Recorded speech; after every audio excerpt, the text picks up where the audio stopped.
प्रथम यज्ञ भूखंड धरा पे आर्य का आगाज है। प्रथम यज्ञ भूखंड धरा पे आर्य का आगाज है पावन संगम की धरती ये प्रयागराज है, ये प्रयागराज है।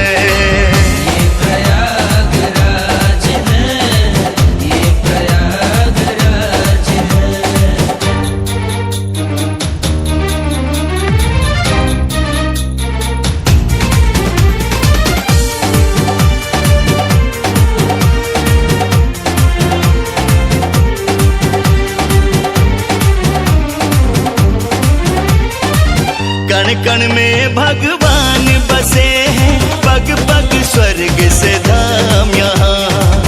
गंगा यमुना सरस्वती मिल चरण पखारे राम यहाँ। तीर्थराज प्रयाग है, तीर्थराज प्रयाग है, तीर्थराज प्रयाग है, तीर्थराज प्रयाग है। धर्म का ये है राज मुकुट, धर्म का ये